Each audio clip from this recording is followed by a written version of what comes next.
All right, now pleased to be joined by Memphis head coach Penny Hardaway. And listen, Penny, it's been a crazy last year or so in college hoops, right? I mean, tons of changes. Obviously, COVID year wasn't real for anybody. It was kind of a challenging time, but college basketball going through so much right now. You being a former player, okay, who started in college, who played in the league, who sees some of these changes coming as a head coach now, whether it's, the one-time transfer rule, whether it's name, image, likeness. What worries you the most about college hoops? I guess the thing that worries me most about college hoops is the loyalty part. I think that's the main thing. You're with the team and you could get everything that you want in that year and still transfer. There's no loyalty to the school. I mean, you had some guys transferring, playing 32 minutes a game, 30 minutes a game, 28 minutes a game. What more do you want? And I know some guys want to go from a smaller level maybe to a higher level, but the higher level guys that were getting things that they wanted, I don't know. I don't understand. No, I mean, I'm with you. I mean, you had 3 of them last year, right? I mean, 3 dudes who played a lot of time and all transferred somewhere else. Is there anything that can be done? I mean, people are like, well, if you have great relationships with the kids, and I say that's kind of BS, because you could have the greatest relationship with a kid, but if he's the number 3 scorer, he wants more touches, more plays run for him. It almost doesn't matter. If he's the best player, he's probably leaving for the league. Yeah, I think that, especially with the guys that left me, I had really good relationships with all those guys. And like you said, they just wanted more for themselves individually. Right. Being the third best is not the second or the first, or not the first. Being the second best is not the first. If you're the first, you're going to the league. So that's what happens, and you have to look at it as a business. So what's it been like navigating? And you did a good job. I mean, you lost a lot, but you obviously navigated the transfer portal fairly well. And then we'll get into your reclassified duo here in a minute. Yeah. But what's it been like going through the transfer portal? I mean, it's just kind of a product of the environment right now. You have no choice, right? Right, absolutely. You have to, when in Rome, do what the Romans do, and everybody's going to do it. It's just it's a situation where you're going to get kids to transfer, and you have to replace that. We lost a lot, in Boogie, DJ, and Musa and Damian Ball. And you have to go and try to find guys that are comparable or that are going to come in and make an impact right away. And we felt like we did that in this offseason in the portal. All right, let's get to your coaching staff first. Because, man, we could spend like an entire hour on your staff. I mean, it is crazy. Like, I don't think there's been a staff like this ever. Well, I know there hasn't been a staff like this ever in college basketball, right? You got you, and then you had Larry Brown, who I don't even know how old he is, but the dude just wants to coach 24/7. Like, I've heard the stories from Jay Wright, and Jay would be like, yeah, like he'd come to my practices every day at Villanova, and after practice, he'd want to talk for like an hour. And eventually Jay was like, I love you, man, but I got to put an assistant on you because I don't have time for this every single day.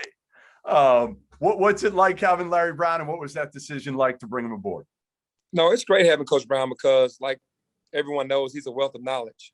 There hasn't been like one scenario in basketball that he has not seen. Now, obviously, there's some things that have changed in the game. Yeah. It's, he was in his heyday of really coaching, but he understands and he adapts well. But, it was important for me to bring him here because I played for him when I was with the Knicks, and I just loved his values and how he approached the game. And a lot of people feels like he's aggressive, he's shrewd, it's my way or the highway. Sometimes you need that. Yeah. Sometimes you got to lead, being leaders and being in leadership, it's tough. You have to do some things that people aren't going to like. And Coach Brown wasn't afraid to do those things. But on the flip side of it, he cares so much about his players and about his staff and only wants the best. So having him around has been beautiful for us. And then the other one you bring in Sheed. And like everybody's like, Sheed's coaching? Like nobody thought Sheed would have been a coach as a player. Am I wrong? No, you're right. And he said that numerous times. And he's also stated that, hey, man, I said I'd never be a college coach, and look at me, I'm here now. That's why you can never say never. But Rasheed is self-explanatory as well. A lot of energy. Yep. A guy that played the game at the highest level, was one of the first bigs to stretch inside, outside, shooting at 3, and doing it at a very high level. Knows the game exceptionally well, loves the kids. And he was coaching AAU in high school. Yep. And he came to town for the Allen Iverson Classic. He was in that game. He was one of the coaches. And I have a podcast called My Two Cents. And I brought him, Darius Miles, and all the guys up to interview. And then I did their podcast, him and Bonzi Wells and Rasheed. So I said, you know what? Man, these guys are very knowledgeable about the game. I approached Rasheed one day and said, how would you feel about coaching? And he was like, well, I got a couple friends, a couple buddies that are going to go. They're up for jobs in the NBA. I told them that I would go if they became the head coach. It didn't happen. We revisited, and he's here now. So it's been amazing for not only myself, but for the players as well. All right. So the over-under on the number of texts Rasheed gets this year from the bench, what is it? And what's the fine? I'll say he'll get 2. Because, coaches in college don't get his text. But I think he'll get 2. I can hear him going, that's some bull. I can see him. He's going to. And you're just going to turn around and laugh at him, aren't you? Yeah, I'm just going to clap it up and fire the team up. Like, okay, Sheed. I have not gotten a text because it's so funny. People go, you don't get on the refs enough. I get on the refs enough, but you have to be strategic. Being a point guard, you have to go, I have a plan here. I'm not going to piss this guy off. So when we need to call at the end of the game, right, he's going to ignore me. You fans are crazy. You guys are supposed to be the ones on him. I'm supposed to be thinking logically and playing chess. You guys are playing checkers. So Rasheed will be the one to get the tech first. I've always said that. Like here in Boston, I've talked to Jason Tatum about it a bunch because as a young player, he throws his arms up and complains. And I said to him, I'm like, dude, like if you keep doing that, you're going to get that reputation and you're not going to get that call. Penny, how much worse has it gotten in the NBA? Like from when you played as a star player, now every star is bitching and complaining. I don't remember that when you played. No, we didn't do that. There's a certain sense of entitlement where they feel like they've established themselves as the best and that they deserve more than the rest. Back when we played, the stars just went out and just got after it. Right. And I mean, that's just today's game. These kids work so hard. They have their development teachers and their guys and they work on their crafts. And if somebody disrupts that, it's almost like, how could you not call it? I'm not going to miss that. I work on that play all the time. Or I work on that move all the time. And it doesn't help you because it works against you. No, I mean, some guys, Boogie Cousins killed him. I remember Kendrick Perkins here in Boston killed him. Not that it mattered with him that much, but do you remember like when it started? Did it start with like the LeBron, Chris Paul, like that group a little bit? And they talked to the refs so much. I think it's like that in college with some coaches too, where I feel like, how do these refs, honestly, how are they able to call the game effectively if you want to talk to them all the time? Well, I mean, this is the negotiations era where the kids are going to talk to the refs. They're not going to leave the refs alone because, like I said, they work so hard on their games. They're like, you're not going to embarrass me and not call that. And that's basically where we are right now. And they feel like I'm entitled and deserving of that call because I work so hard in the gym on my game. I deserve that. Yep. All right. So I don't know if almost is the right word, but Orlando certainly was talking to you. You had a long conversation that wasn't supposed to be long, but I heard it ended up like a marathon interview, whatever you want to call it, with the Magic and their brass. How close was that to happening, Penny? And how much down the road would you like to, once you've done what you want to accomplish at your alma mater, how much would you like to go into the league? Because I don't think any coach wants to fly across the country and recruit 16-year-olds until they're 60 years old. You got about, you're 50 like me. I don't know how much longer you got to be on the phone all day with these recruits and fly all the way across the country just so you can wave at them. Yeah, no, absolutely. First, back to the Magic. It was an unbelievable conversation. It was a situation where I learned a lot there. They learned a lot about me that they didn't know. And it sparked the interest at the highest level from both sides. I don't know when we went into that room if it was going to even do that to either one of us. And getting there, it did. Yeah. And it became real for about a week.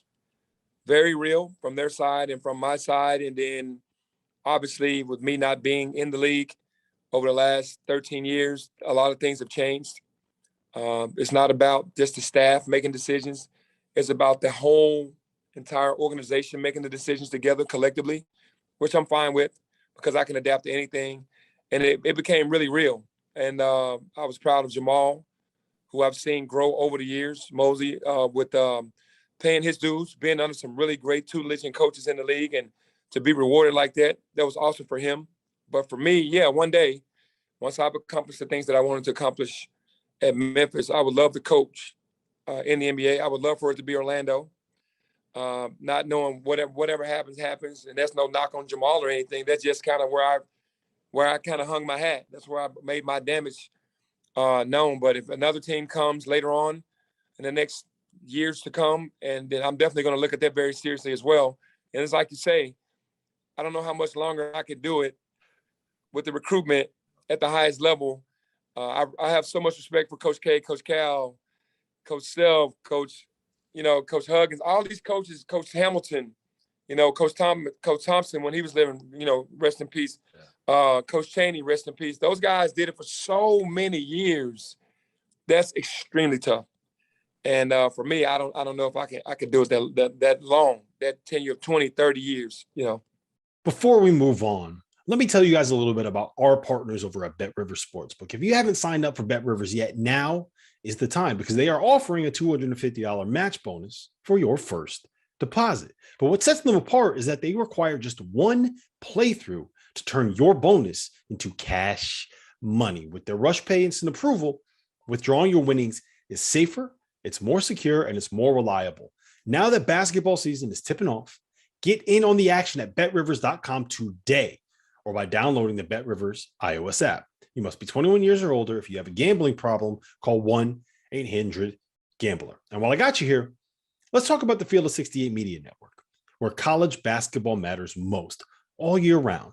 This is a digital media and podcast network that we've been building over the course of the last year. We have shows hosted by some of your favorite players covering the program that they love the most. AJ Guyton hosts the House of Hoosier. Eric Devendorf covers Syracuse on the scorer's table. Dan Dickow hosts the Gonzaga Bulldog broadcast. We have Florida's Patrick Young and Duke's Andre Dawkins and North Carolina's Shammond Williams and Michigan's Stu Douglas and Illinois' Deion Thomas. The list goes on and on and on. We have more than 30 shows right now. So hit the links below and check them all out. And while you're at it, make sure that you go check out the Field of 12 Media Network, your home for college football.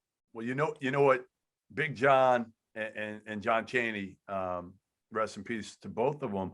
They never had to deal with name, image, likeness. And that's gonna listen, that gets a lot more gray hair, doesn't it? Oh, it does. It does because you have competition. Right. You have the overtime league, Yep. You have the G League, you have overseas, you have more competition, but the NIL helps us kind of fight a little bit. I think it helps you guys. I do think it helps Memphis more than a lot of other programs because, again, the backing that you have in that city with the program is amazing, right? I mean, not every city has that. And, everybody thinks FedEx is just going to drop like a couple million on every kid. They do. Right. I mean, that's what everybody's saying, right? What's so weird, Jeff, is I haven't had to use NIL to sign one kid yet. Really? No kid has made that the deciding factor. Every kid has just chosen our staff, but it's still, for us, the NIL, it's still kind of in my mind, still helps college basketball for guys to be able to come on campus, get on campus and feel comfortable saying that with my name, image, and likeness, I can at least make something instead of not making anything at all. Yeah, I mean, listen, again, what people don't understand is what you can sell is 2 NBA players who've played at the highest level and a coach who's been in the NBA for 30 years. Yeah. So, but it will get to a point where you'll have to, in order to beat somebody for a player, NIL will be a factor. That. I'm sure eventually it will be. Yeah. I'm sure eventually it will be. Right now, it has not been the case. All right. So let's get to your team this year a little bit. And again, a lot of roster turnover. Different than a lot of other teams, but man, it's hard to keep up, right? You got transfers, leaving, transfers coming in, good players coming back. But I think let's start with the 2 reclassified freshmen because they're what has put you in a spotlight right now that everybody is going to look at you. And I think I had you in the top 25-ish prior to them arriving, but Yeah. Jalen Duren and Amani Bates can be difference makers. Let's start with Amani and his role. I saw him play a lot at the PCM. I talked to him for a long period of time.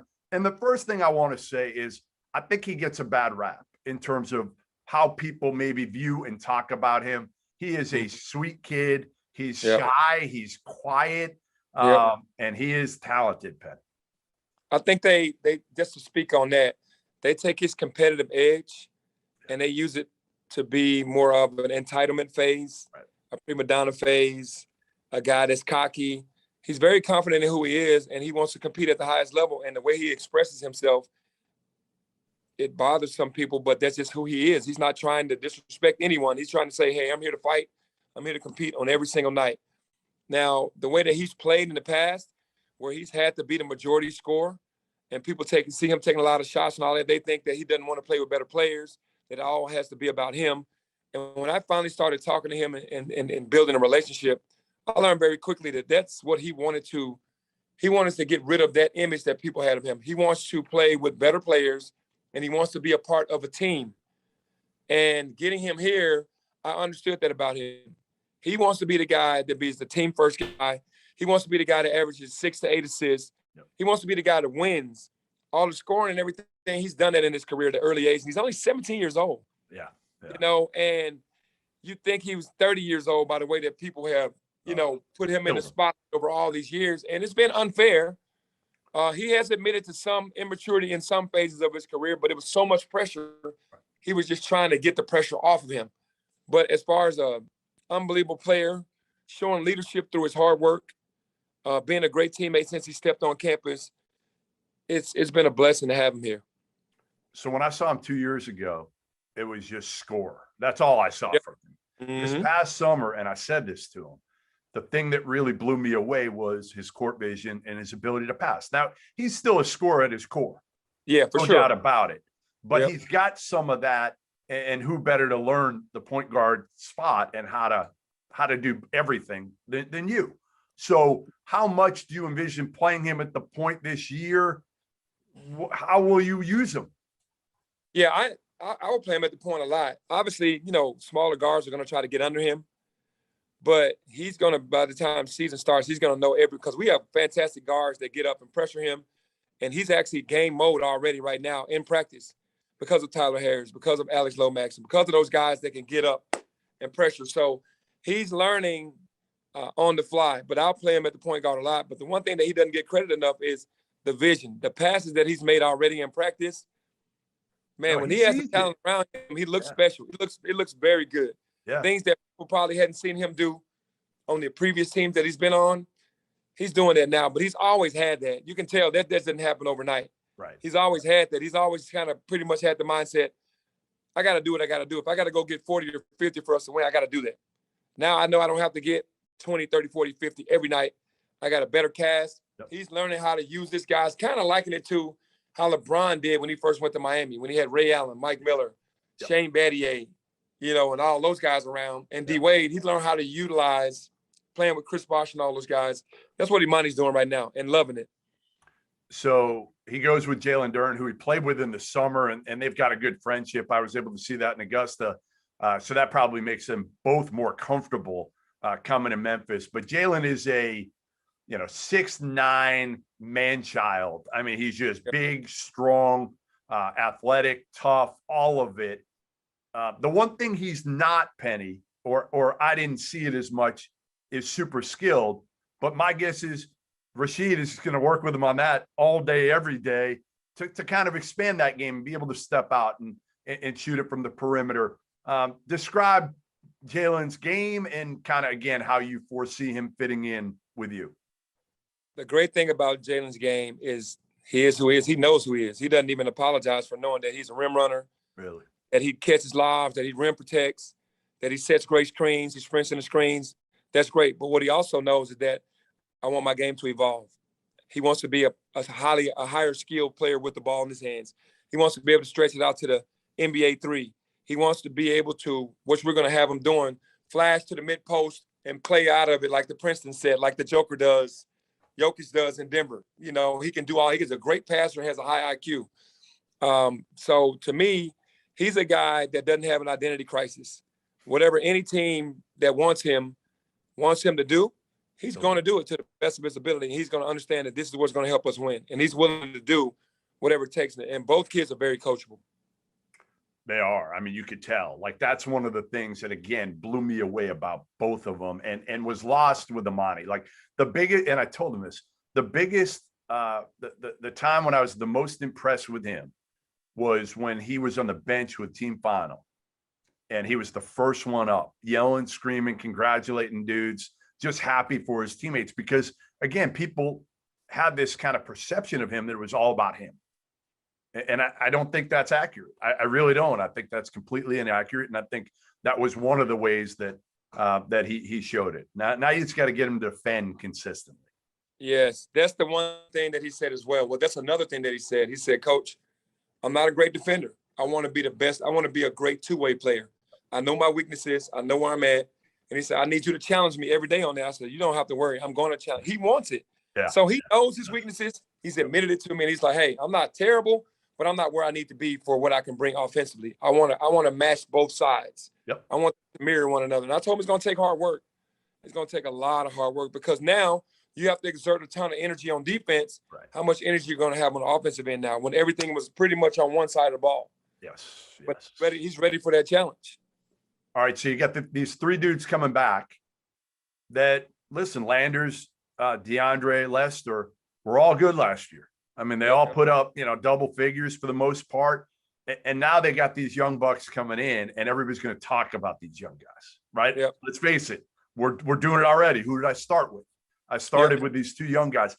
How hard is it? How much is chemistry going to be maybe the number one thing for you guys to succeed this year? And those guys accepting their roles. And honestly, Landers, you might not average as many as you did last year, or it might be your night, one night, and the next night you take a backseat to one of these other dudes. Right. That's 1, 2, and 3 for us. Chemistry. That's 1, 2, and 3. I mean, you got to understand, everybody has that human characteristic of, okay, we got these great players, but don't forget about me. DeAndre is very confident in his game. Landers very confident. Lester very confident. They've welcomed these kids with open arms, but we do know the season hasn't started yet. Once the season starts and it isn't about you, how are you going to respond? And that's how our season is going to go. With those veterans understanding, hey, I'm still going to play. I'm still going to be a big part of it. It might not be about me every night. Are you willing to sacrifice that and be happy for your teammate if it isn't going your way that night, but the team is winning? And that's the biggest question mark by University of Memphis. Yeah, because if you win, it's a lot harder to bitch and complain. Yep. Right? I mean, but if you're losing, then you're going to have to deal with some issues with guys saying, well, we're not winning. I want more. Why aren't I playing more? No matter who it's going to be. Why aren't I getting more touches? But I feel like, again, you've done what you've done. And the other part I tell people is you're not a rookie head coach anymore. Right. Right. What have you learned over the first few years now that you feel so much more comfortable taking on a team like this that you had it a couple of years ago with expectations, certainly with Wiseman, with Precious, with Boogie, that group coming in. Now you didn't get to coach them the way you wanted to. That's a big part of it with Wiseman. But even 2 years removed from that, how much have you learned? What have you learned that will enable you to maybe be a better coach this year?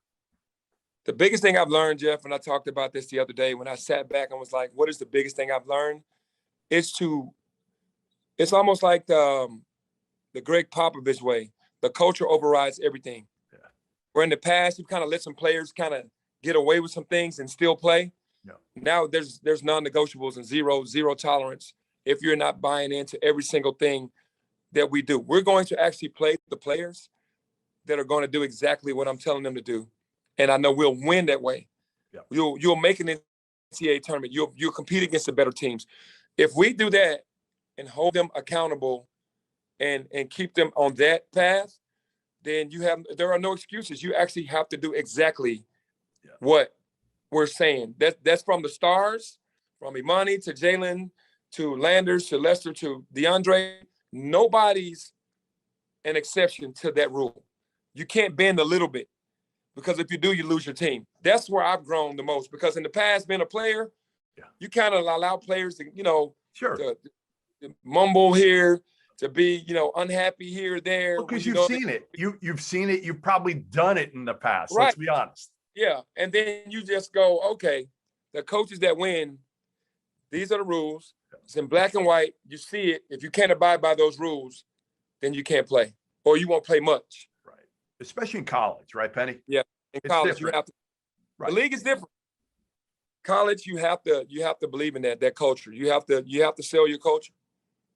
What else is the key? You mentioned chemistry is obviously number 1, 2, and 3. All right. After chemistry, if I said to you, with a team, what is the key? Is it point guard play? Because again, to me, you can't win at the highest level without quality point guard play.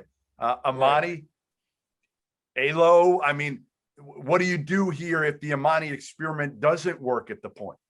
Well, our thing is by committee. We have so many guys. We have point forwards in DeAndre Williams. Yep. We have point forwards in Earl Timberlake.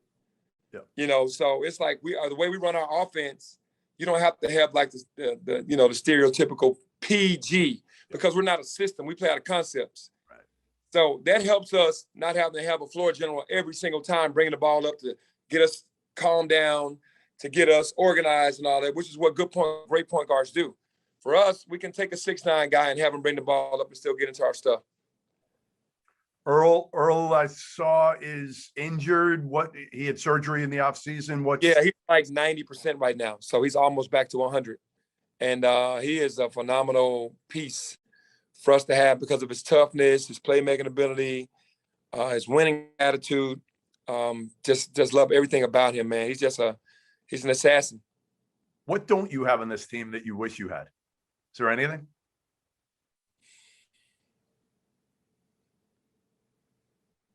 What don't I have?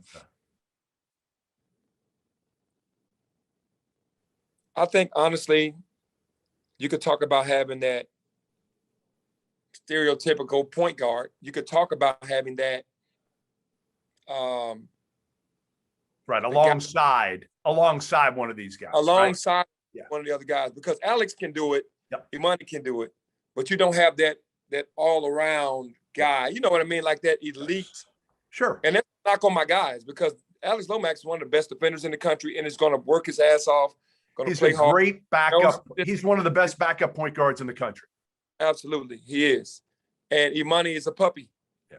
Right. You know what I mean? Right. He's a puppy, but he's going to go and compete on a nightly basis.